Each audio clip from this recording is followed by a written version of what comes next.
నీ బిజినెస్లో పైసలు రావాలి, నువ్వు ప్రాఫిట్ చేసుకొని ఇంటికి పోవాలి అంటే ఇదొక్కటే కాన్సెప్ట్, అదే కస్టమర్ రిటెన్షన్. చాలామంది బిజినెస్ ఓనర్స్ వాళ్ళు కొత్త కస్టమర్ని పట్టుకోవాలి అని చెప్పి డిస్కౌంట్స్ అని చెప్పి సేల్స్ అని చెప్పి రకరకాల యాడ్స్ అని చెప్పి ట్రై చేస్తూ ఉంటారు. బట్ ఏ ఒక్క బిజినెస్ ఓనర్ కూడా వాళ్ళ ఆల్రెడీ ఎగ్జిస్టింగ్ కస్టమర్స్ని రీటైన్ చేసుకోవడానికి ఒక్క చిన్న ప్రయత్నం కూడా చేయడు.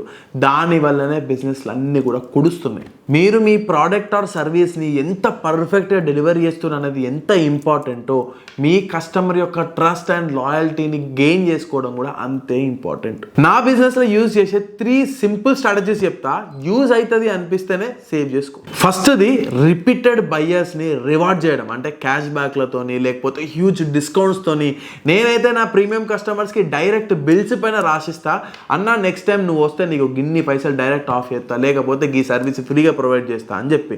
రెండోది పర్సనల్ థ్యాంక్ యూ మెసేజెస్. ప్రతి ఒక్క కస్టమర్కి ఉంటుంది స్పెషల్గా ట్రీట్ చేయాలి నన్ను అని చెప్పి. సో నేను ఎవ్రీ కస్టమర్ విజిట్ తర్వాత థ్యాంక్ యూ మెసేజ్ వాళ్ళ ఫోన్కి పంపిస్తా. ఇక మూడోది, ఏ కస్టమర్ వచ్చి నువ్వు తప్పు చేసినావన్నా కూడా ఒకవేళ నా తప్పు లేకపోయినా నేను 100% యాక్సెప్ట్ చేసి ఆ కస్టమర్ని హ్యాపీ చేసి పంపుతా. ఎందుకంటే ఎవరైతే కోపంతో కంప్లైంట్ తీసుకొచ్చిండో ఆ కస్టమర్ కూడా నాకు రిపీటెడ్గా రావాలి.